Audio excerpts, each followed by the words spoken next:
सुगंधा और उसकी सास कांता के बीच एक अजीब सी जंग रहती थी। ये जंग थी किचन में कौन ज्यादा अच्छा काम करेगा और घर के सदस्यों के दिल जीतेगा। और उनकी इस जंग में हमेशा कुर्बान होते थे उनके दोनों पति।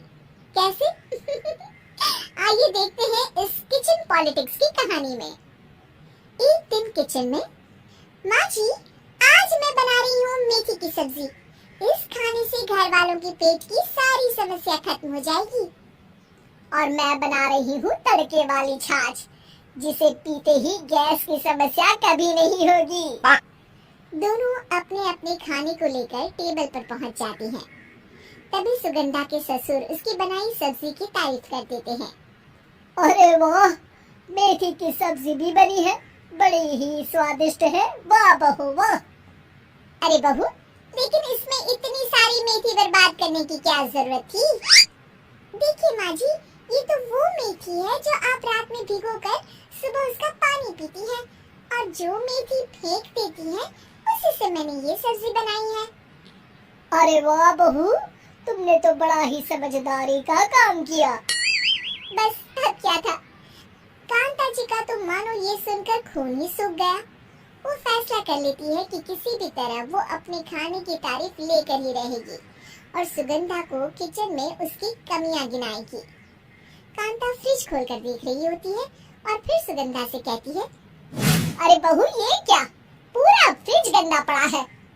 तभी वहाँ सुगंधा का पति आ जाता है।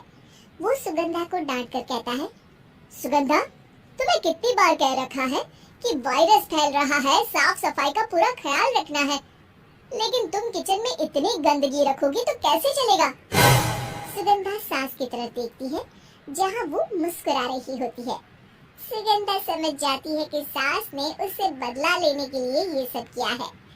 दोनों रात के खाने की तैयारी में लग जाती हैं। दोनों ना एक दूसरे की तरफ देखती हैं और ना ही एक दूसरे से बातें करती हैं।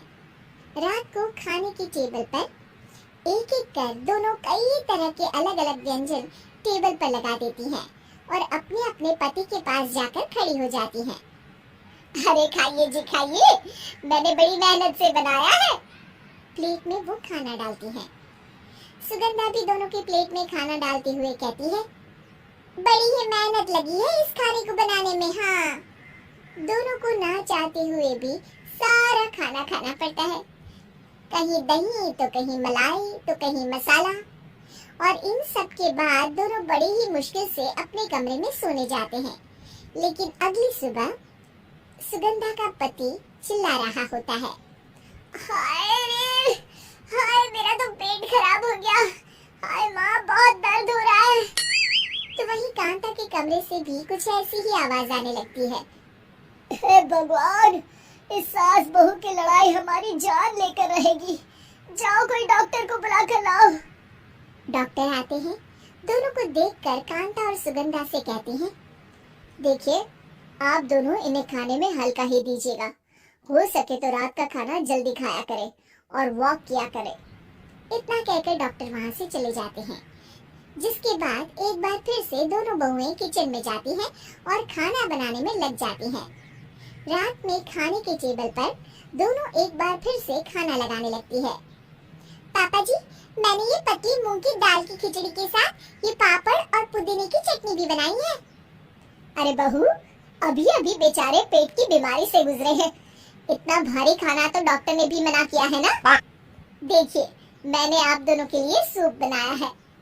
और दोनों उन लोगों की प्लेट में खाना डालने लगती हैं। तभी दोनों एक साथ बोल पड़ते हैं, बस करो, हमें माफ करो।